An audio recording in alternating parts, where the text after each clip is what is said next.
Look, have mercy on me. What's up, everybody, and welcome back to On the Bluff with my main man, Gabe. What's your name? My name's Christian Fowler. There you go. Yeah. Well done. I don't like to. You didn't want to introduce yourself first? Nah.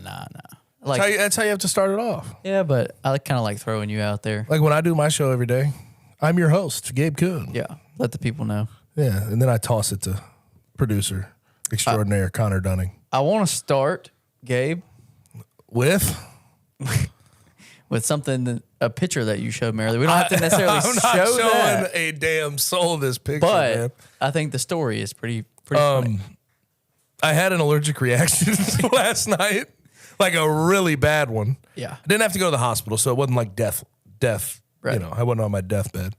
But I go over to old Baskin Robbins. Wanted a little. So I drove in from St. Louis, had the early bird special. We had like a 5:45 dinner, and I wanted a little bit of sweets. So I go over to Baskin Robbins. The drive-through over on Poplar, people may know it's hooked up to a Dunkin' Donuts. So I order 2 scoops of chocolate chip cookie dough ice cream. Do you like chocolate chip cookie dough? Of course. I do. I mean, I don't know how you could hate it. I like raw cookie dough. It's good stuff. It's wonderful. So they give me my 2 scoops, and I go to eat it. I park because I'm fat. I could not wait. I started eating it. So I eat my first scoop. Okay, chocolate chip cookie dough, that's good. Second scoop, I go in and take a bite. Rather large bite. A huge bite.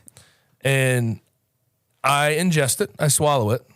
And it took me to ingest it to realize, oh, shit. That is peanut butter. And I am allergic to peanuts, tree nuts, like walnuts, pecans, like you name it, I'm allergic to it. Only like almonds don't get me for some reason. Yeah. But I ingested a whole lot of peanut butter, and I started to get itchy, you know, just like regular itchy. It's happened over the years where I have my issues, but I haven't had like a bad reaction since I was like 3 or 4. So I don't even remember it. So I get home, and I'm just chilling, watching Sports Center, prepping for the show, and I just start to feel my face get warm. It's like warm as hell, just like, what's going on? And I start to get to the point where like my nose, I could tell it's swelling up, my lips swelling up. I couldn't move my face. Like if I tried to smile, it was just like a straight face. And then I go into the bathroom. I'm like, all right, I got to see what my face looks like. I kid you not, I look like Sloth from the Goonies. I like, hey, you guys, like that's what I looked like in the mirror. And I am like, you know, as we sit here right now. Like, did you scare yourself? I scared the hell out of myself. I showed you the picture. I was laying in bed. My eyes were just shut. And it didn't really go away until like 3 p.m. today. Obviously, this is going to release on a Tuesday. It's Monday right now. But I'm still kind of a little, I took a bunch of Benadryl. Yeah. Like I'm probably like 5 or 6 deep now. And I have been woozy and like tired, drowsy since the whole thing. But you saw the picture. We're not releasing the picture. We should, but Gabe does not want the picture released. Episode reaches 1,500 views. Dude, that's high. Okay, how about this? 1,100 views. Okay. Wow. 1,100 views. I'll release the picture. Wow. In all of its glory. Wow. Kenny's seen it too. I told Kenny when I got into the studio. Listen, it's worth watching. it's worth a view. Give us a view. Hey, watch for just like 30 seconds. And then oh, that's sad. That's sad. But yeah, I'll release it. We get to 1,100, I'll release it. Okay. Yep. And if you're watching, we'll go ahead and throw a plug in here. If you are watching currently, go ahead, like, subscribe, comment, all that stuff. Mainly subscribe though. It's not that hard. It's pretty easy. All you got to do is click that button right under where we're at right now, and you'll be subscribed. And you don't even have to get notifications, anything like that. You can, but hey, just subscribe. It's easy. That's easy. Quick and easy, painless. Do we want to jump right into it? We have any other stories or tales? I was at a baby shower this weekend. I'm headed to get this, man. I mean, just like, I know I'm doing something every weekend. We'll leave it at this. Baby shower last weekend, gender reveal the weekend before that. I have a bachelor trip this weekend to go to.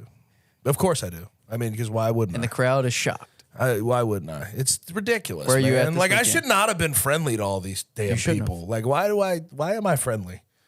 I need to be standoffish. Where are you going this weekend? Biloxi, Mississippi. How much should I bring with me to bet? What do you think? Well, it's probably stack. all y'all are going to be able to do in Biloxi. What else is there to do there? They got nice pools, and people probably Beach. piss in them though a lot. Like That's the first vacation we ever went on as a family when I was 5 the years beach, you ain't going to the beach there. You'll come out with like three heads. old. Yeah. Yeah, I'd take a stack. Why not? a stack. Okay, Jeez. all right. Wow. Can't hide money. Exactly. You Okay, can't. I Yes, you wouldn't take a stack. No shot. But you're saying because it's my pockets, I should take it. Yeah, of course I'm gonna shoot high. You're sick. We know that I'm not much of a gambler, Yeah. except on sports. I do on sports. Yeah, but you told me, what was it, a few weeks ago, you went to the casino and did just there for the vibes. Yep. No dollars. Nice. No drinks, nothing. No drinks. No dollars. You know what? You're better than I. You are better than I, sir. Yep. Let's start with some Memphis basketball news. Of course. Not a time of year where we get much basketball news, but we did get some. I don't know what day it was. Do you? It was last Friday. Friday. Yep. Good call. A returner, another Yes. returner. Memphis will have its second player on the roster that was actually on the roster last year. Malcolm Dandridge coming back to the University of Memphis for his final season of eligibility. Me and Kenny did the Breaking News podcast on it last week, but let's talk about it. What'd you think? Yeah, it's kind of funny, like the trail of crumbs he tried to leave behind, and then it became a lack of trail of crumbs, and then you're just sort of following it, and you're like, all right, Malcolm, like, what are you really going to what's do? Like, going on? what really is out there for you? SLU filled their roster up. Western Kentucky was talked about, but then they stopped being talked about. Then it was like Gonzaga. It's like you're really going to go to the Pacific Northwest to play, Right. maybe 10 minutes a game if they give you that. Right. So I was just sitting there wondering, like, it sort of seems like the door's always been open or at least cracked for you to come back to Memphis. Makes the most sense. You're comfortable here. You don't have to play starting minutes because Jordan Brown's there. You can play the spurts because that's been his issue, is the knees and getting his conditioning right. So he can play 10, 15 minutes a game, and I think it's a great addition to the front court for depth purposes because when we talked, when they sort of solidified the roster, our one real roster question about this team, like a hole you could poke, was front court depth. Yeah. You're adding to it. Nick Jourdain, Jordan Brown, Malcolm Dandridge. If you get DeAndre back, I think you're all the way set. You have the depth you need. You have the talent you need. Yeah, I mean, I'm bigger on it than most people. But actually, I think it's important, and I think it's important also for the fact that he's been here. He knows Right. what's expected. So, like, Right. he can, he may not play a unreasonable, pivotal role on the floor tonight, but off the floor, helping people along at practice that haven't been in the facility and the program for a while, I think he's going to be vital in bringing guys along. Yeah, also in just helping build the culture because he knows the culture that Penny wants. And I think it's not as difficult as a transition as it would be if this was a younger team, with this being a veteran team. I think they're going to get that, and they're going to get in line relatively quickly just because it's a bunch of guys that don't have much eligibility left. As most guys, this is their last year. But still, I think Malcolm may help expedite that process. And to be frank, I thought kind of the blowback would be more negative than it's been. Right. I've seen some, of course. It's never going to be one way, but like it's been more positive than I expected. You have an extra roster spot, extra, scholarship. Like, why wouldn't at this point in the game, I need more front court depth. There's a guy out there who understands me. Yeah. Why the hell wouldn't you bring him back? I don't know how you could view it negatively. It's not like he's going to be a starting five. Well, I think You have that handled. I think the biggest thing is a lot of people still have a bad taste in their mouth about NCAA tournament last year, about what went down at the end of the game against FAU. I think there have been rumors circulating that, and I'm not saying I believe these, they've just been out there, and you have people kind of pointing back to these, that Malcolm's gotten in fights with teammates before, and that now there's like a narrative in a small portion of the fan base that he may be a bad teammate and a bad locker room guy. So Do you think Penny Hardaway, with the roster he's put together, would risk bringing back a guy that's like the biggest problem in the world? No. That wouldn't make any damn sense. no, I agree. Like I agree. when he has a chance to like let him go, you think he would just bring him back because I love him so much, even though he's the biggest problem. Right. He's gonna implode this roster from the inside out. Let's bring him back. Yeah. Cool. To be honest with you, I get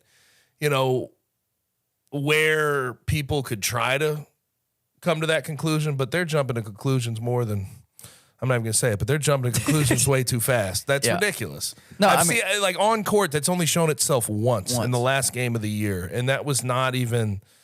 It's not that big a deal. They still should have won that game. Right. I agree. But no, I mean, I think it is a positive addition. Like you're saying, yes, you have Jordan Brown. That's great. Like Jordan Brown's one of the better centers in the country. But now you have 2 true centers on your roster, which we're looking at a team last year that didn't have a single one. And it didn't bite them that much, but there were games when it was pretty obvious that they just didn't have that size and that enforcer. And I'm talking about the period of time where Malcolm was hurt, obviously, because we know he's a true center. But what Jordan Brown offers is completely different than what Malcolm offers. Jordan Brown is a scorer. He can rebound the ball. He's big. He has size. And Malcolm is more of that like throwback center, enforcer, block shots, get rebounds. And I honestly think his role, like you said, 10 to 15 minutes, maybe a game, and do the dirty work. Yeah. Go block shots, get rebounds. That's what he's come back Give to Jordan Brown some damn time off the floor. Let him get a Exactly. breather every once in a while. Exactly. Because I do also think, like with Jordan Brown, Penny has made mention of this. The staff has made mention of this. But he didn't get on campus till late, so he's catching up conditioning wise. Like he's gonna need some breathers throughout the season, and throughout games. So like it's perfect for that. And I think they didn't really have like Nick Jourdain can go get you rebounds and try to be a nice post defender, but that's not ideally what his role needs to be with this team. Yeah. You needed that. You needed that extra body who's going to go in there, rebound his ass off, block shots, be strong. And I think Malcolm fits that perfectly. Yeah, and now they don't have to rely on him to play extended minutes. Yeah. Which is, it's the role that when he's had success at Memphis, he's been successful because he's played 10 to 15 minutes a game and in spurts been really good, especially on the defensive end of the floor. So I don't really see any negatives in it at all. Like you said, you've got that spot, you've got that scholarship. It's not like you're going to find anyone better to fill it with, especially for this team specifically because of, the time that he's been here and the things that he's done. So it just made too much sense the entire time. And I do get a kick out of this whole process, though. oh, it's wild. He got recruited the first time around, right? And like he was sort of outward and telling everybody his intentions. And this time around, he was actively trying to be hidden. Yeah. And it was just weird. It was just weird. It's like, Malcolm, where are you really going to go? Yeah. Like there's no, I didn't see a place where it's like, oh, you're going to get starting minutes as a 5. There wasn't really that on the table for him. Yeah. I mean, I think it drew out longer than most of us expected, but it ended where we thought it would end. Though. right. Like Here we are. Although along the way, there's like some stories here and there of him trying to keep people off that path. Like, oh, that's not happening. Right. Like there was the story about him being in the student directory, and I think he tried to get people off the boat. It's like, oh, that doesn't mean I'm coming. Yeah. And a week later, Here we are. yeah, I'm right back. Yep, thanks. I'm rescinding my name from the transfer portal. Yep. But is what it is. It played out, Yep. in my opinion, positively for the University of Memphis, and I guess that is what fans care about. Yeah, no, I think it's a great addition, and I think it's having some level of continuity, more continuity than just Jaden Hardaway is helpful. However you can get it. Yeah. Now we're just waiting on the DeAndre Williams decision, which has to come down soon. At right? some point. I mean, from what I understand, I was talking to Parthu Padyai, Daily Memphian, good friend, and he was saying they have till the ad drop date to see if he's going to be eligible, and the ad drop date, I believe, is September 10th. Really? Oh, so it Yeah, is. so it's like quick. it's going to have to happen 2 soon. weeks. We should have an answer in the next couple of weeks on if that's going to happen. Yeah, less than 2 weeks. Guess what, Gabe? What? We've made it. It is game week. It is game week. Week 0 took We have place. a 2 deep. We have a 2 deep. Yeah, we'll and get, everything. yeah, we're definitely going to talk about that. Week 0 took place over the weekend. We'll talk about that a little bit more in the Hot 3. But now we've made it to game week for the first official week 1 college football. It's a pretty disappointing slate. overall in the but college after football week world. 0, it feels like a freaking steak dinner. Yeah, but that's not what we're here to talk about. Like I said, we'll talk about that more in the Hot 3, get a little bit more national college football coverage there. But you hinted at it. Let's talk about this 2 deep roster that was released on Monday night. I don't know. What are your thoughts on it? I was pretty surprised by multiple things on Can't here. believe Seth Hennigan's a starting quarterback. Yeah, that's I'm just wild. kidding. He's so Seth Hennigan, Tevin Carter. Running back room looks like it's going to be by committee. They have Blake Watson, Sutton Smith, Jay Ducker all listed. I would imagine if we were throwing it back to the Mike Norvell days, like Blake Watson and Sutton Smith are in a different category than Jay Ducker. Jay Ducker will do the in between the Early tackle down stuff, back. early down stuff. I think Sutton Smith will be the guy you split out, try to do the Tony Pollard role with, and Blake Watson can sort of do all of it. He'll be Right. the all-around back, every down back. Yeah. I guess, like, where does it really start? Like, I mean, I would look at the offensive line as where it starts to be, okay, how do bit we feel about different. this? McKylan Pounder starting left tackle, I expected that. Like that. Need a better year than last year out of him, and he's Yes. got to fight off injuries and just be a better player ultimately. Left guard, no surprise, Jonah Gamble. Center, no surprise, Jacob Likes. Right guard, Davion Carter. Not a lot of size, but when he got in there, he's 6'2", 285. But when he got in there last year, I was impressed. He was okay. Yeah, he was solid. He played pretty well. But I think the biggest thing from the offensive line room, because what we kind of expected during the offseason is you bring in Xavier Hill, you bring in Marcus Henderson, you expect those guys to kind of lock down a guard and tackle spot. With Xavier Hill playing center and guard at LSU, kind of expected him at guard, maybe Marcus Henderson at tackle.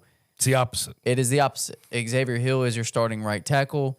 And he's Marcus, listed as an or with Terrence McClain. with Terrence McClain, correct. which was a JUCO guy 2 years ago, 3-star out of JUCO. Right. And then you've got Marcus Henderson listed as Davion Carter's backup Yep. at right guard.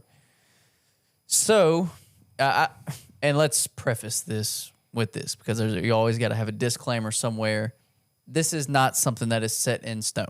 Like, Of course not. coaches, Yeah. a lot of the times, and I've been covering the University of Memphis football program for, I think this is year 6, maybe. I think year 6. There are surprises on the 2 deep every year, and it's like, what's going on? Sometimes it's an upperclassman thing. They like to get some upperclassmen on there. I've seen walk-ons on there before to kind of just give them a pat on the back, like, good job, you've worked Yeah. your butt off here. Your name's on here. This doesn't mean these will be the players playing. Of course not. Does it give us an indication? Is this our only indication as of right now today? Yes. Who's But- gonna play in Bethune-Cookman Right. this weekend? Like, But you'll see tell you that. you'll see names play in that game that aren't on that 2 deep. So I just want to push that out there. it's not set in stone. It's not set in stone, but there definitely surprises. The offensive side of the ball, I would say that's the biggest thing. Is the Xavier Hill, Marcus Henderson stuff. The defensive side of the ball caught me completely off guard. You have something else? I on would say on the offense? Xavier Hill thing, I'm glad to see that he Found out of the him and starting Marcus spot. Henderson, I'm glad to see he's in there Right. starting, has that ability, has shown enough Yeah. to be listed as a starter. Yeah. And Marcus Henderson to be listed in the 2 deep like that, injuries happen, Right. but clearly he didn't assert himself as much as we were hoping, I guess, during fall camp. But Xavier Hill getting a start at right tackle, that'll be fun to watch. And I'm ready to see what this whole line looks like, man. I think the biggest thing is of all of the position groups where there's question marks, I'm the most skeptical about the O-line turning it around this Yeah. year. And I think most people Kind are of have right to there. be. Yeah. Kind of have Very to be. skeptical. Defensive side of the ball, I felt pretty confident in what we would see on a 2 deep, just because they have a lot of guys returning and injection of talent, and it kind of figured like these guys will play here. I'm confused. That defensive depth chart completely threw me off. Where do you want to start even? Like, where do you want to start with this? Let's- D-line or let's- defensive let's- backfield? Let's start with the chalk Okay. and get that out of the way. Jalen Allen chalk. Cormonte Hamilton, William Whitlow, DNs. Okay. Yeah. They're listed as oars. I thought Cormonte would be at the top. Yeah. Josh Ellison, a D tackle. Pretty chalky. Expected that. Chandler Martin, Jeffrey Canton-Arcus, Sincere Evans, starting linebackers. Linebackers were Understood pretty much that. Davion Ross is the nickel. Yeah. Knew that. Then it kind of I was really thrown. Simeon Blair is a safety. Yeah. Yes. Everything past that. Understood. Now everything past that, I'm just like I am lost, and I guess I'll start with the cornerback positions. Yeah. Greg Rubin moved to safety. Right. Greg Rubin is a safety after 2 years starting. He started as a true freshman, true sophomore at corner and had a really good freshman season. He's at safety, and instead at corner, You have Diego Brumfield, who's from Campbellsville, who they brought in this offseason, or Malik Feaster on one side. From I just went blank. Florida State and Jacksonville State. Yeah. And then Diedrich Bell is what what he was recruited as. That's the name people would know. And Julian Barnett listed as /slashes at the other corner. Yeah. I had no earthly idea that was going to look that way. This is what I thought secondary was going to look like. I thought it was going to be Greg Rubin at one corner. I thought it was going to be Malik Feaster at the other corner. I thought Simeon Blair, Joel Williams at safeties. Simeon Blair, Joel Williams, and Davian Ross as the nickel. That felt pretty safe. It's not even close. Not even close. Can I be honest? And I listen, I'm not going to act like I've seen him in action at safety a whole lot, but I don't really, like from a skill set standpoint, Greg Rubin to me feels like a corner. Not overly long, not overly tall. He has good ball skills, but he's good in man coverage. Yeah, that's what I was going to say. Having him as a roamer, he's not necessarily like a plus tackler. He's a solid tackler, but he's not a plus tackler because he's not huge in stature. Right. I mean, with how much run support safeties have to do in this day and age, I find it strange, that move. But we'll see it in action, of course. Yeah, because it felt like where his strengths were as a corner was in press man. And you ain't press man nobody at safety. You're roaming, and you're going to help and run support a lot. Yeah. And he's 5'10". What do they list him Probably as? 5'10", 185, 190. 5'11", 190 they list him. Yeah. That's a good sized safety, but I don't even know if he's that now. But Obviously, they made that decision for a reason, just not something that we saw coming. And then the two starting outside corners, Diedrich Bell, DJ Bell is what he's listed as. Redshirt freshman came in 2 years ago, not an overly highly rated player, barely in the top 2,000. But I mean, even if he's on the 2 deep, you would have to imagine that he impressed the hell out of the coaching staff. Yes, to be on. Of course. If you're listed as a starter over the guys that we were mentioning, you had to have made a move in fall camp, like a real move. And then Diego Brumfield as well. Like, that's a guy that first year in the program. Malik Feaster, we know, the kind of talent level that he has.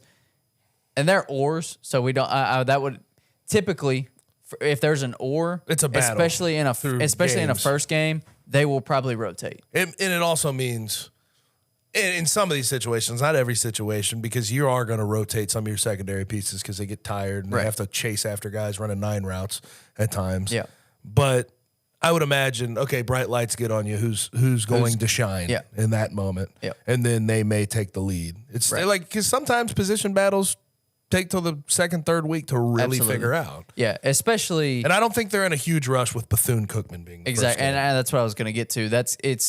You don't have a difficult game to start your season with, so we will see a lot, if not all of the players in the 2-3 deep, because they're going to be rotating. You would hope that Memphis ultimately gets a big score differential between them and Bethune-Cookman, and then you're able to throw in some other guys. See what they can do. That may be 3 or 4 on the depth chart, just see what they look like on the field in live game action. So the other surprise comes on the D-line. Yeah. I figured, if you have a 4-down front, let's just operate off a 4-down front, even though they'll probably run 3 down with a stand-up, and they may move some things around.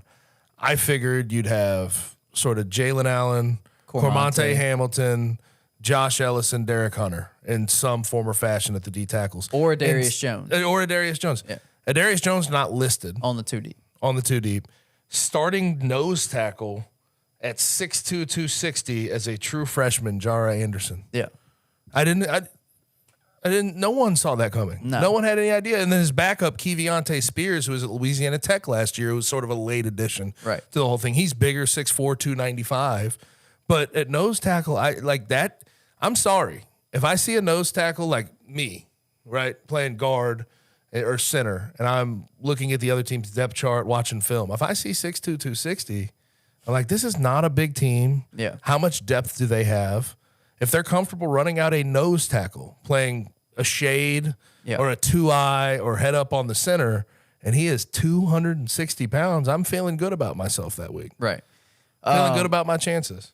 Yeah, I agree. That was surprising, especially to see him listed as the nose tackle and not a 3 tech. Well, all these things, he must have made a hell of a move in fall camp Yeah. to be listed as a starting nose. Yeah, because there aren't many true freshmen that have made immediate impacts under Silverfield over the past couple years. And along the D line, usually you have to have time to grow Yes. and mature. And he's Yeah. only 260. You know, Right, you figured right. I would imagine their plan was to put weight on him, but maybe he just balled in camp. Yeah, You can't maybe do anything he's just about that it. good. We'll get to see what he looks like in live game action on Saturday. But noticeable omissions. No Jalen Joyner from FAU. Yep, And Darius Darius Jones. Jones. Yeah, That's strange. Joshua White as well. Joshua White. Yeah, he was their highest rated recruit 2 2 years ago. Yeah, so some surprises out there for sure. But once again, this is not it. You know, this is not finalized. Like Saturday will go much longer in the way of who plays than what fall camp has. It depends on how you view some of these. It's like the guy you thought, it's either the guy you thought was going to start was terrible during fall camp, Yeah. or the guy that ended up starting just absolutely balled out and Gave him played no above his choice. head and had to be listed as a starter. But that's what you want, man. Like, Competition that's healthy as hell. yeah, you do not want people just getting rolled out there because they're an upperclassman or because they have started before or because of their recruiting pedigree. Like, as a football fan, you want, or just a fan in general of sports, like, you want your team to put the best players out there. And Ryan did say of all like the competitions, he mentioned the secondary first, and then he mentioned D tackle. Yeah. So maybe there was just some sway back and forth, practice to practice, scrimmage to scrimmage of who really was showing up. That would be the positive way of looking at it. He also mentioned both tackle spots, right and left tackle, and receiver. Yeah. One thing that is interesting, Tosky Dove not listed as a starter. Rock Taylor's listed as a starter. That's not a surprise to us. But Tosky's he's gonna get plenty of run. He'll Yeah, get plenty of run. and that, to me, that's another thing that if people aren't like huge football fans, you like, rotate people in. wide receivers and defensive linemen are going to rotate a lot. Yes. We talked about them having depth on the defensive line and being able to go 8 to 10 deep. That's what you want on the defensive line. You want to be able to platoon swap D lines if you need to. Yep. And wide receiver as well. I don't think they're nearly as deep as wide receiver as they are on the defensive line. But having a guy like Tosky Dove and being able to rotate him in pretty much at X or Y, either of the outside receiver spots, is helpful. As a point of reference for D-line, by the way, Georgia, who's won the last 2 national championships, if you haven't been paying attention, they literally do platoon swaps. Yeah. Like series to series. Total new. I mean, it's 4 new guys. That's Yeah. why, like, Trayvon Walker, when he was picked first overall by the Jags, they're like, do you really want to draft a guy who only played half the defensive snaps? Yeah. They platoon swap. Like, good teams, when you are operating at a high level on the defensive side of the ball, your defensive line is rotating and you have guys that don't miss a beat when they come in. Staying fresh. Before we move on to our next topic, I do want to remind everyone, or tell everyone if you have not heard yet, Bluff City Media will be having a tailgate this weekend at the University of Memphis. You can check all of our socials or the website for more details on the tailgate this weekend. Gabe, we had a press conference today. We did. Sum it up for me. Just like, let's just All lay this out there. On the field, and I guess sort of off the field, there's like the sentiment about we need to be better, but also the fans need to show up. Yeah. If we're trying to prove ourselves as a Power 5, a potential Power 5 addition, we have to get the fan base out here and engaged. That was a big part of it.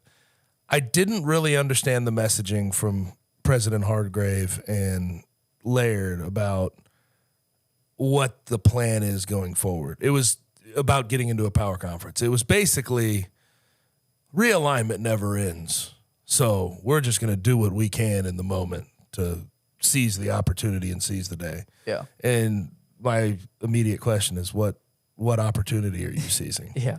Like, it's not very visible to me at the moment. No.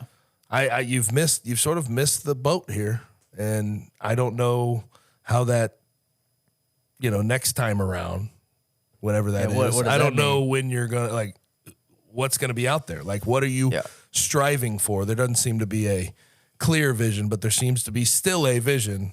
Hey, we want to be in a power conference. Yeah, which is pretty, straightforward and obvious. They also talked about stadium renovations today. They still do not know what the number given for the stadium will be. I get the sense from talking to a bunch of people. You know, I talk to people a lot. You do. I talk to a talker. bunch of people. Do it for a living. I get the sense that the University of Memphis and the mayor's office are on a great page, and they're communicating and talking, and the University of Memphis feels really good about getting their $200 million. I also get the sense that the mayor's office and the Grizzlies are not communicating at all, and they're very.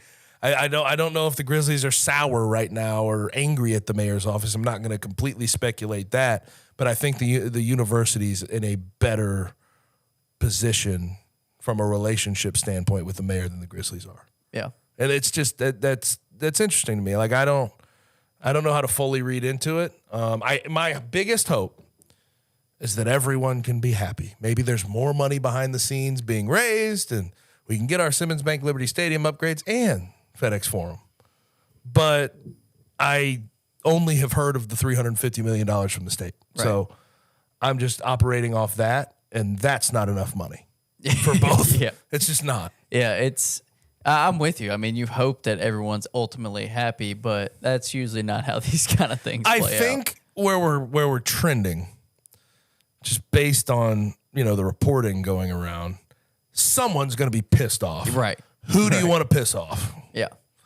We'll see. I would say, I'm with you. I know where you're going. I would piss off the University of Memphis as much as where my interests lie. Yeah. You know what I want to happen with the University of Memphis getting into a power conference. You know what I want to happen with Simmons Bank Liberty Stadium. It's overdue. It's way overdue. Yeah. For renovations. And I understand that the FedEx Forum, if you give them, $200 to $400 million, it may feel like an appeasement. Like you're just appeasing them so they stay around and they don't leave town. Yeah. But in my opinion, I think the appeasement's more important than the Simmons Bank Liberty Stadium upgrades at the given moment. Yeah. If you had assurances on the back end, if the Big 12 came to you or the ACC and they say, you get those stadium renovations done, you're in. Then it changes it. But that's not what it is. Right, You're building, you would renovate the stadium in hopes of them being happy on the back end. Right. And you don't know, even if you do that, if that's going to be the cherry on top that they need to give you an invite. Yeah, no power conference is going to come and say, when you get that stadium done, but you're in. You'd hope that the higher ups that are trying to get these renovations done have a feeling that, hey, if we do have a renovated stadium, we bring in more fans, more game day sales. Yeah. Maybe more recruits like the stadium plan, yada, yada, yada. And then that in turn makes your product better. Yeah. But I don't know, man. I have a question for y'all. Can I ask a question? Go ahead real quick. Yeah. So Hargrave was talking and he was asked, like in conversations that he's had with other presidents of universities in these Power 5 conferences, what are some of the things that they've mentioned about the University of Memphis? And he mentioned 3 things. He said, number 1, the stadium. Number 2, academics. And he said, number 3, and this is something that I haven't really heard much out there about, and I want to get y'all's thoughts on it, compliance issues. No, that's weirdly enough. Here's what I'll say. That third one, I don't think is like a death nail. But when you add it to everything else, TV market, how they're viewed, how the University of Memphis is viewed as an academic institution. You have basically a commuter school in a lot of ways. There's a lot of people that just drive in, stay in town with their parents and go to the school.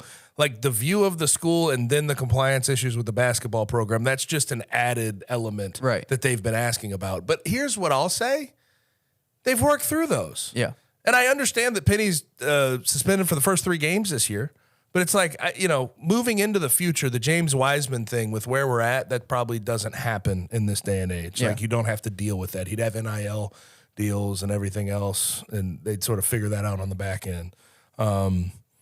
The recruiting thing, he does need to understand when he can call people and when he can't call people. Yeah. But I hope he's learned his lesson there. But that has been something behind the scenes I've heard. I don't think it plays as big of a role as TV market size and how it's viewed as an academic school and yada, you just keep going to crime and keep going down that list. I don't think it's as important as it may be, as maybe President Hardgrave made it seem at the presser. I'm 100% with you. Like there's There's a lot of other reasons. That's towards the bottom of the list. Yeah, because, I mean, you look at, and I know these teams are already in conferences. Right. But like Michigan, dealing with it right now. Yeah. Tennessee just dealt with it. Right.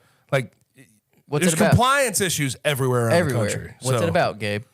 It's about money. One thing. It's about money. Like if you talk about SMU versus like Memphis, SMU has a $1.8 billion endowment. Exactly. Memphis has an $800 million endowment.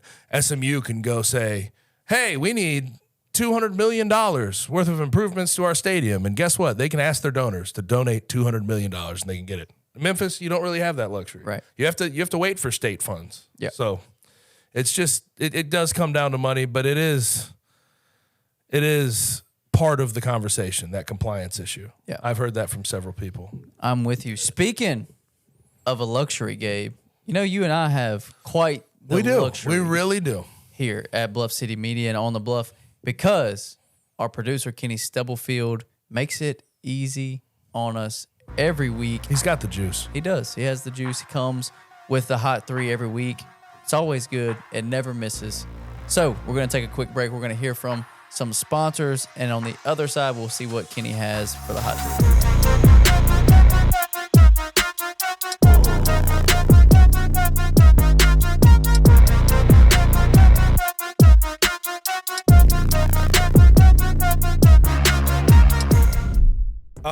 We know he's not going to be the starting point guard. That's definitely going to be Javon Quinley. But I've been kind of looking at this roster, man, and I've been trying to make sense of this. And I've been saying, okay, is he going to come here and be a third point guard? Is he going to be playing behind Jalen Young? Jalen Young may be a better point guard than Mikey Williams will be today. Yeah. With all the accolades that Mikey's did in high school, that's high school. You know, Jalen Young has played on the highest level. But when I look at the situation with Mikey Williams, like, okay, could he play in the same backcourt with a Jalen Young or Javon Quinley and play a little bit with Caleb Mills as well? Could he be that combo guard that you can use in multiple situations? I wouldn't be totally surprised if not only your backup point guard minutes, but your backup point guard and your backup shooting guard minutes all go to Mikey by the time it's over. He's that good. He's that level of player who, once he figures out the college game, That's it. he could get Jalen Young up out of here. But he's playing backup point and 2. Tune in to The Anthony Sane Show, Wednesdays and Fridays at 12 p.m. weekly on the Bluff City Media YouTube channel.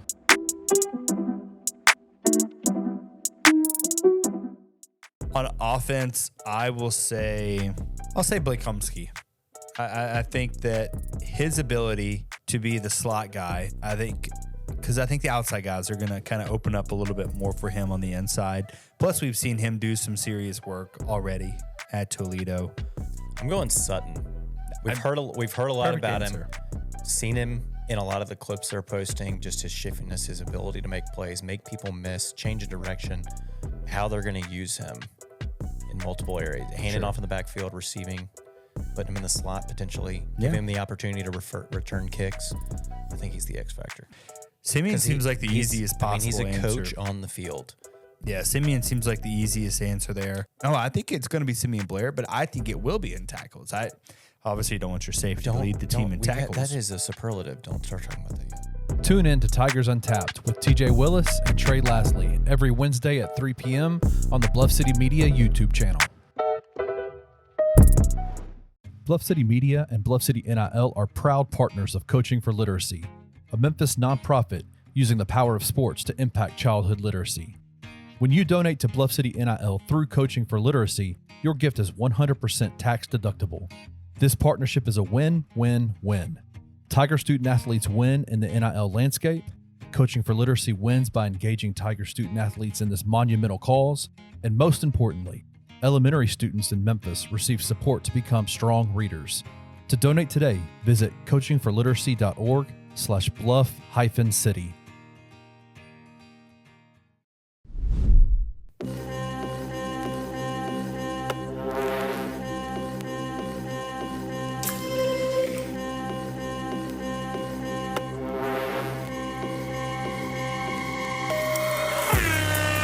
There it is. Yes. Blare them horns. That's the first horn in a minute, I think. Yes, sir. We need it. Need it. More horns, baby. I need horns like I need cowbell. Okay, there you go. All right, You're gonna kid. lose some people with that one. I also need some hot three. Yes, Okay. that's what I need. You guys ready? Yes, sir. Of course. Here we go. Topic number one. Hot three number one. Week 0, college football has happened. What y'all think, man? Number one, do y'all like week 0? Yeah, I like the little appetizer. I compare it, like, it was so bad though. It's like I said this. I think it's like somebody brings you out a house salad, but they only have like blue cheese dressing. Yeah. But you're hungry, so you eat So it you anyway. eat it anyway. That's what it was. I watched like the first half of the Notre Dame Navy game. I watched the second half of the Vandy Hawaii game. And I watched like a couple series of USC San Jose State. How were you able to do that? It's Pac-12 network. You hooked up? Do you illegally pirate? I pirated. Crack streams for the win or Stream East. Stream East. That's the one. Yeah. Yeah.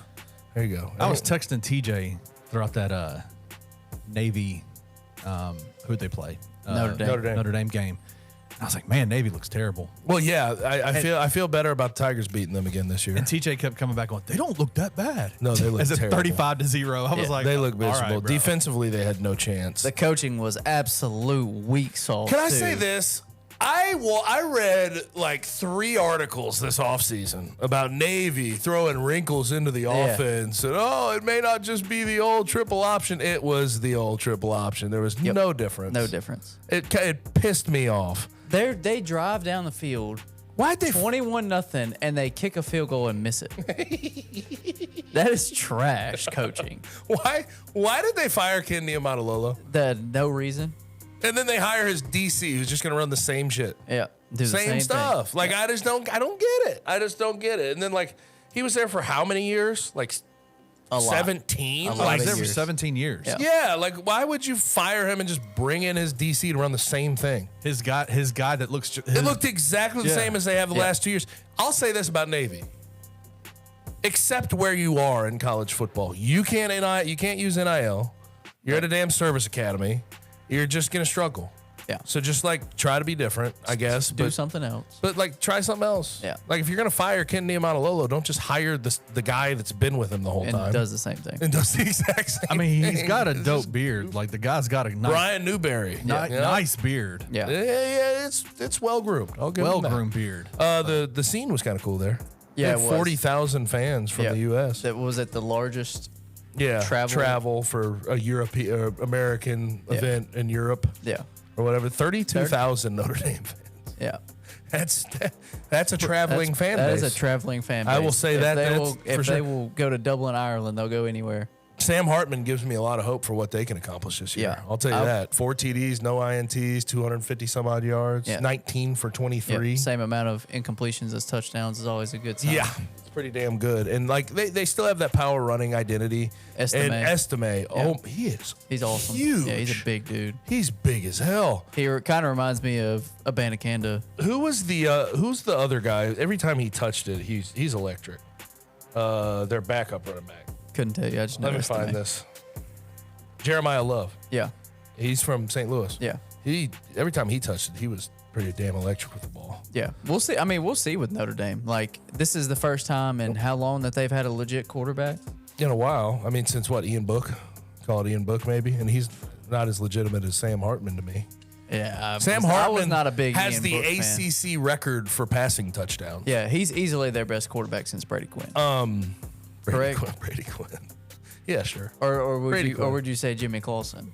Jimmy I don't know, man. I thought Ian Book was good enough. He was okay. Yeah. Sam Hartman's way better. Yes, yeah, for sure, especially throwing the ball. Ian Book had the legs. Had Yeah, some legs but to he him. just wasn't impressive. But they still have that power running identity. Marcus Freeman, defensive coach. You know the defense is going to be solid. Yeah. They were missing that playmaking, throwing quarterback, and I think they have that now. Yeah. So I want to see where they stand. Yeah, speaking of playmaking quarterbacks, Heisman frontrunner and 2022 Heisman winner Caleb Williams was in action this weekend. Man, And he is good. He's a hooper. He is awesome. He's a hooper. We'll get to him in a second. Yeah, we'll too, talk. with We'll our- talk about. We'll talk with about our our second one. But he 18 for 25, 278, 4 TDs, no INTs. Didn't really run the ball. Yeah, former He got sacked Memphis a few Tiger times. went absolute yard. Yeah, well, off the fumbled snap, He that still he went yard. just threw 85 yards in the air or whatever it was. Taj Washington did get Yeah. his game off there. Was like a 79-yard touchdown. And Zachariah Branch. Incredible. Number 7 recruit in the country last year, true freshman. Number 1 overall receiver. Wiggle God. Yes. Like, you get him in the open field, you are not tackling him one-on-one. There's no chance. Like, his foot goes in the ground, and he is changing direction in a snap. Yep. Returned a punt for a touchdown. Also had a receiving touchdown. He looks The like little the truth. run where, like, because Norvell used to run these, like, the triple options where the quarterback will run it out there and throw a pass out to like, they had that, it was like first or second drive that Caleb Williams threw it out to the edge for him. It was a run for 12 yards, but it was a throw out to him. Right. God, like, he can move. His stick ability and just switching directions, he's going to be a freaking problem for everybody. Yeah. But guess what? We talked about this off camera. USC ain't going to win jack this year because they can't play defense still. Yeah, they never. I mean, Alex Grinch has to have naked pictures of Lincoln Riley for sure. Or like, I don't know. I have no idea.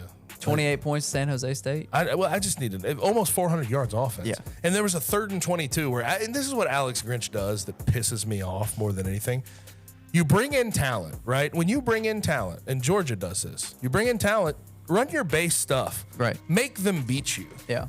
This dude's up here running like the most exotic, ridiculous blitz packages you've ever seen. There was a 3rd and 22, just this exotic, ridiculous. 2 linebackers coming. They twist all the interior D linemen. Chavon Cordero runs for a 3rd and 22 and gets it. Right. Sets them up for a scoring drive. Yeah. It's like Alex Grinch is so bad, and yet Lincoln Riley just keeps running him out there as his Still DC. there. And I feel, a lot of people feel because of the wide receiver room, that offense in general, decent, really good O-line, Yep. and the talent they had on the defensive side of the ball. Not talking about schemes, but the talent. People say this is sort of Lincoln Riley's best chance before they get to the Big Ten of getting into the college football playoff and maybe pushing for a national championship. I feel no different, even though it's Caleb Williams, probably, I mean, one of his best quarterback prospects. I feel no different about this team, Than this Lincoln Oklahoma. Riley team, than any Lincoln Riley team I've ever seen. They have a stretch of 6 games to end the year. What is it? Notre Dame, Utah, Washington, Oregon, UCLA, and then Arizona's in there. They'll win that game. Right. But you cannot sell to me they're going to win all those games. There's no way. No. I'm not. Five of those 6 are losable, and they will lose one. At It's just least. inevitable. At It's least. inevitable. Yeah, no, for them to have a chance at the college football playoff, Caleb Williams would have to be even more Superman than he was last They're year. going to have to put up 56 points a game like they did in game 1. Right. And let's not forget they had Taj Washington and Biletnikoff winner Jordan Addison. Well, and they have Mario Williams. And Yeah. now they- Zachariah Branch. Brendan and- Rice. Yeah, they have dudes. They still do, but Jordan Addison, one of the best receivers in college football, no longer there. So Yeah. just tough. it's- Just tough. they're- What about that they're Hawaii Vandy frustrating. game? Did you check that one out? Yeah, I did a little bit. Hawaii blew it. Well, they had a chance to go win, and I think most people, if you had your wits about you, would have picked Vandy to cover. Hawaii traveling all that Yeah. To Nashville. time, and then going to Nashville and having a rain delay. Yeah. Like I would expect Vandy to I beat think the hell out of them. I think they said Hawaii traveled further for that game than Vanderbilt will travel all year. Yeah, you know, Hawaii has a sleep therapist for their like when they come to the mainland. Yeah. They have a sleep therapist to like they have like these little tickers that tell them when to go to sleep and stuff to like make sure the jet lag doesn't mess with them. So I found that interesting. Learn something new every day. But Onside yeah, kick, Hawaii kind of ruined it. Onside In the kick, end, I wanted missed them it. to Pull it off. but Vanderbilt, if they play defense like they did the other night, and especially their secondary, They'll get 60 on they're them every not week. going to come close to winning an SEC. No, And they'll I know get- last year they won, what, 2 or 1? I think just one. I think they beat Florida and somebody else in a row. I don't know. You keep think they talking, won I'll get on two. that. I think they beat Kentucky, I right? think they won 2 in a row Did they last beat year. Kentucky? They definitely beat Florida. I know they beat Florida. Yeah, but I think they won 2 in a row. They're not going to win an SEC game playing defense like that. Braden Shager, dude had 350 yards passing. They had more offense than. Yeah. No, Kenny's right. Yeah, they beat. Kenny's right or Gabe's right now. I mean, I'm the one who said it first. Well, he said Kentucky. He's Florida and Kentucky. wait. No, I'm tripping now. This is great. This is a great podcast. Hey, It's a great. you just take it as it comes. Gabe, I have a question for Yes, you. they did. Of course. They did beat Kentucky. So, let's go. I want to go back to USC really quick. I know Okay. you're talking Kentucky Vandy. off air, I think 2 weeks ago, you came in pretty hot because He always comes in pretty hot. he does come in pretty hot. But you came in and you said No that you had smile. been reading online that some USC fans are saying this is that Lincoln Riley's on a hot seat. No, I still think that's stupid. I still think that's stupid. even with the defensive issues and all that kind of stuff. Like, you Yeah, think that's still, I mean, at some point, his offenses I never worry about. He can coach a quarterback. You know the value he brings. Yeah. At some point, I think he needs to get a new DC, a good DC, and then that could get him over the top. But he clearly hasn't done that. The hot seat conversation is so dumb to me, though. Yeah, I agree. Because look at Oklahoma now that he's gone. They just had a 6 and 7 year, Something like that. and he goes to USC, who's been just about as miserable as you could be since 2010. Like Clay Helton was miserable. Really, since Pete Carroll left, they've been no good. Yeah. And he comes in year one has 11 wins. Yeah. The fans really are on his side right now. He's getting all the players he needs. The donors are happy. The higher ups in the athletic department are happy. He's not even close to a hot seat. Yeah. I mean, if we have this conversation 3 or 4 years from now, and he's had as talented a teams as he has right this second, and still keeps coming up short and losing massively to Utah and the Pac, or Then then it's whatever. a conversation. Like loses to somebody massive in big games consistently, then we can have this conversation. But I look at a guy like James Franklin at Penn State. He's been, everybody always talks about him being on the hot seat. He's not actually on the hot No. seat. He always loses big games, but he's keeping his job, and he wins 9 games a year. Yeah. At the end of the day, I don't think USC fans are that hard to please. Agreed. I just don't. I'm sorry. Yeah, especially after, like you said, ever since Pete Carroll left, it's And not he's been going to good. win you 10 games. Yeah. I mean, And he's probably going to have multiple Heisman quarterbacks. and he's going to have you entertained, to say the least, offensively. Offensively, for sure. So, like, if he made a switch at the DC position, got a good DC, I'd feel Much better. way better about him never being on the hot seat. Yeah. But talking about him on the hot seat right now is just goofy as all get out. Yep. So stupid. And he also, speaking of, people say, what about when Caleb Williams leaves? He's got Malachi Nelson. He's got a Right. 5-star in the waiting. Exactly. So Number it's 2 overall quarterback. Exactly. So who gives a damn about, I mean, yes, Caleb Williams is a loss, but you still have guys that are going to come Not in like and they're be going to just, be quarterback poor after that. just as good, if not just slightly worse. But Lincoln Riley will never be quarterback He's poor. gone from Baker Mayfield to Kyler Murray Jalen to Hurts. Jalen Hurts. I mean, just keep going down the list. Agree. All right, Kenny, number 2. Well, let's stick on Caleb Williams for just a second. First question I have for you is, he's front runner for the Heisman for the second straight year. Yep. You guys think he's going to win it? Winning That's 2 in a tough. row is tough. Archie Griffin, the only one, 74-75. So I think there's like 2 things in college football that could happen. A three-peat hasn't happened since like the 40s. And then Archie Griffin was the last one to win 2 Heismans in a row, or 2 Heismans at all. Which one's more likely? I'd probably say Caleb Williams winning Heisman, because I think he's going to put up stats. I agree with that. Real stats. Georgia going to a different quarterback stuff. It's tough. And you have Michigan and Ohio State. And I mean, just USC maybe could be, if they get that defense right. Alabama's still going to be there. I just think it's hard to win 3 in a row. Agreed. Well, so on ESPN, Dan Orlovsky, famed ESPN analyst for ESPN, a football analyst for ESPN, he came out this week and he said he was talking about Caleb Williams, and he compared Caleb Williams to Lamar Jackson, said he's a combination. Yep. Lamar Jackson, Patrick Mahomes, and Josh Allen. It's wild. Seek God. So forget closer with God there, man. That is That's wild. ridiculous. That's the dumbest thing I've ever heard. Yeah. No, I agree. Good Lord. There have been a lot of Patrick Mahomes comparisons for Caleb Williams, which I don't know how you compare anybody to Patrick Mahomes. You got to show But that to you're say he's a Patrick Mahomes. combination of three top 10 quarterbacks in the league, the best running quarterback of all time. He doesn't have near the legs of Lamar No. Jackson. That's the dumbest thing. No. He doesn't have, I mean, arm talent, okay, we could maybe compare it to Patrick Mahomes, but is it going to get to the level of Patrick Mahomes when he gets to the No. NFL? You have to see that. You can't talk about it. It's not going to happen anyway. Right. You just can't talk. But point being, you have to show that. You can't just speak that to existence. And Josh Allen is a tank. Caleb Williams is not 6'5", 240. No, he's a big quarterback, but he's not. He's not that. He's not that. But this is just like, this is the hot, like we may have lost NFL Live. I thought it was one of the last great shows on ESPN. It's Gone.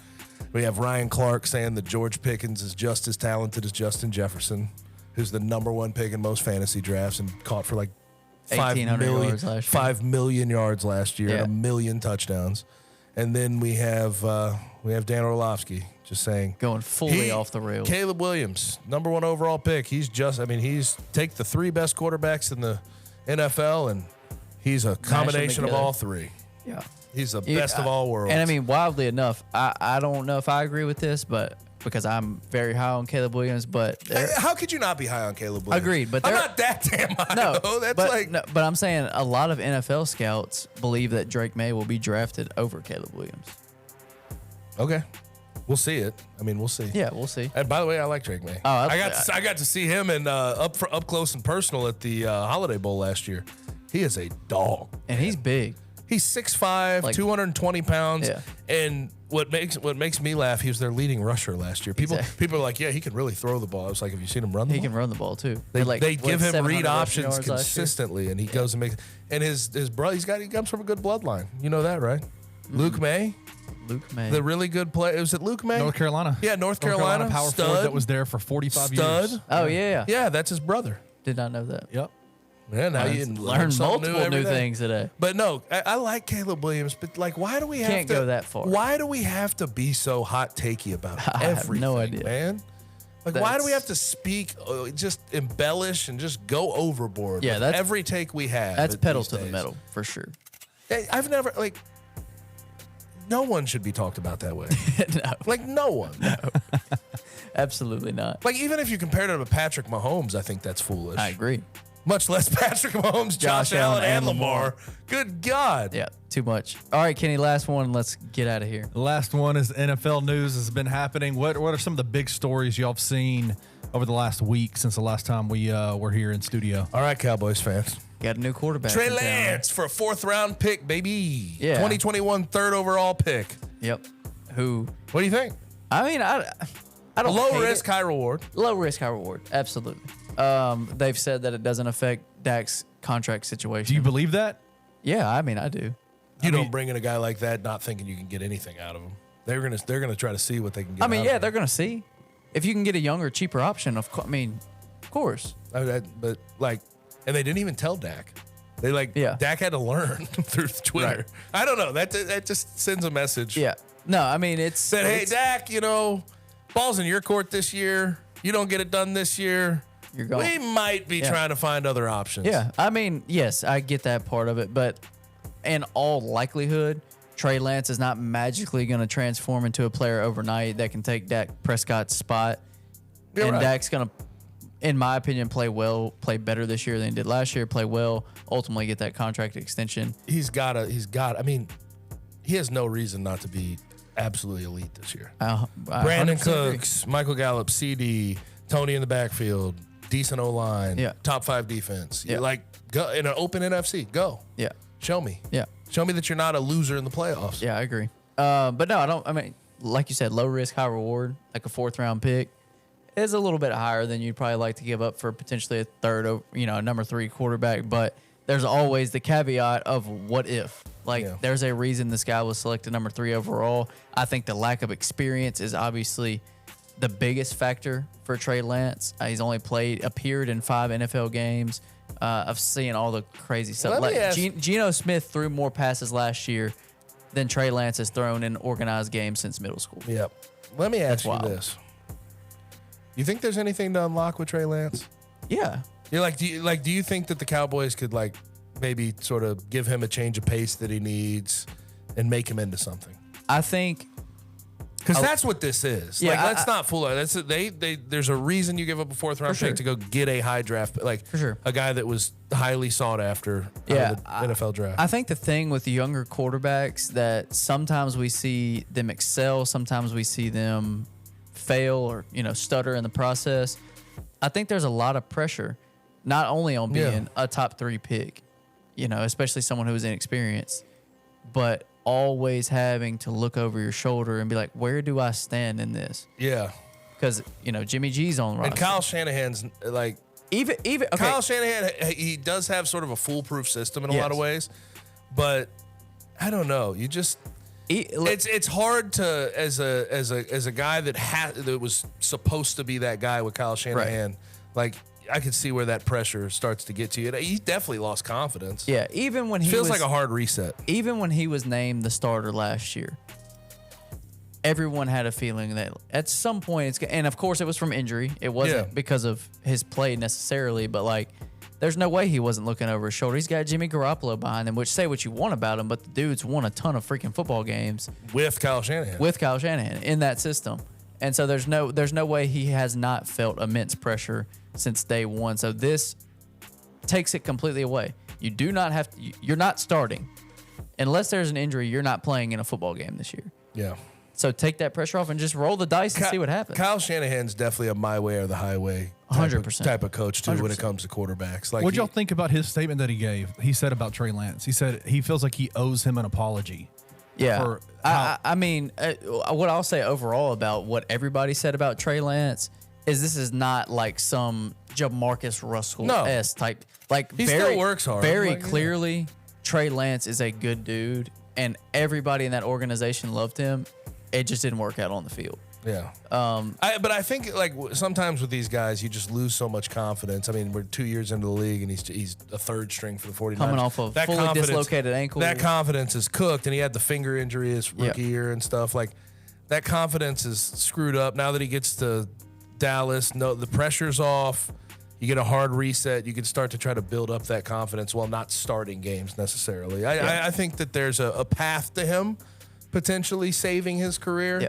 But that's going to take a lot of work. It's going to take a lot of work. And let's not forget, this is a guy that was Trevor Lawrence at 1, Trey Lance at 3.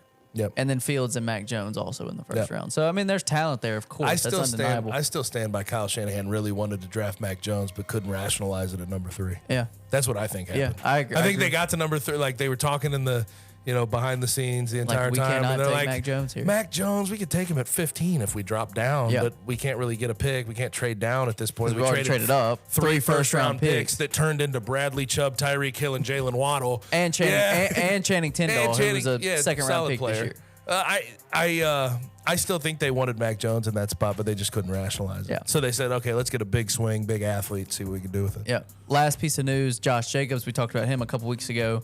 He is back in the fold in Las Vegas, signed, 1 year, $12 million deal. Settling. Basically the same thing as Saquon Barkley. Just $1 million, take the extra $1 million more. $1 or $2 million in play. It's odd. We'll see how it affects. A guy that had, I think, 378 touches last year, not being in the offseason program, playing. He's probably been working out. I mean, yeah, I'm He's not been saying fine. he hasn't been working out, but like Probably all right. all that from last year, not being with the team, with a different quarterback this year. I don't know. My expectations are not extremely high of Josh Jacobs. I think he'll be fine if he's going to get the starting looks and he's going to get a lot of touches. I mean, yeah. Let me ask this, though. This is where I want to go with this. Is this ultimately a bad thing for the Raiders? You're going to have Jimmy G and, like, your starting opening day roster was potentially going to be Brian Hoyer and Amir Abdullah. Now you have Jimmy G and Josh Jacobs. Like, they could win some games, but do you really want to win games with the Raiders if you're the Raiders? Like, I know Josh McDaniels wants to save his job, but they're not going to be a 10-win team. They're just not. They have a bottom 5 defense. And they have a tough schedule. They have a tough division they're dealing with. They're in the AFC. Like, the AFC is just a... So, like, if I was a Raiders fan, I'd just sort of be kind of annoyed by it. I'd almost want to just lose as many games as I could possibly lose and get a high draft pick because I know I'm not even worthwhile. Even if I get a wild card spot, I know You're not going anywhere. I'm kind of just sort of, I don't know. Just stuck in lame. The, You're stuck just in the lame. middle. You're just stuck in the You're middle. just a lame Straight team. mediocre. Like, you're going to go 7-10 and get the 10th overall, 11th overall pick. That Miss out on doesn't elite do anything for the fan base. You're not getting Caleb Williams or Drake May there. Like, you just keep pushing, kicking the can down the road further. I don't know. and further. That's where my mind went as soon as I saw that news. I'm like, I almost wish that they just had like a replacement team so they could win like 3 games this year and have a high pick. Yeah, it's not going to happen with Josh Jacobs, Devontae Adams, Jimmy G. You're going to win some games. Yeah, not enough to make everybody happy. Yes, but not few enough to get an elite quarterback. Yes. They're just like they're stuck a lot in the of middle. teams in the NFL. They're stuck in between 18 or 12 and 22, something like that. I do love the worst place to be. NFL for this though. every team in the preseason could try, maybe besides the Cardinals this year. Yeah. Convinces themselves that they're competing for a Super Bowl. 100%. I love that. No, you're not. Any Shut given up. Sunday, brother. Yeah, exactly. Any given Sunday, Raiders brother. are like, our ultimate goal is the Lombardi Trophy. Yeah. It's like, no, your ultimate goal is to win six games, brother. Yeah. Quit fooling yourself. All right, Gabe, let's get out of here. We appreciate you guys for watching. If you're watching on YouTube, like we said at the top of the show, like, subscribe, comment. If you're listening, Spotify, Apple, wherever you get your podcast, you can subscribe and get notifications there as well. Head over to the site, bluffcitymedia.co. Everything is over there. It is a one-stop shop. Videos, articles, podcasts. You can get it all there. For Gabe Kuhn, I'm Christian Fowler. Yes, sir. Nice. We'll see you back here next week. Thank you for listening to On the Bluff. If you enjoyed this episode, leave a rating and a review wherever you download your podcasts. Also, like and subscribe to Bluff City Media's YouTube page. Head over to www.bluffcitymedia.co for comprehensive coverage of Memphis sports and how you can become an insider.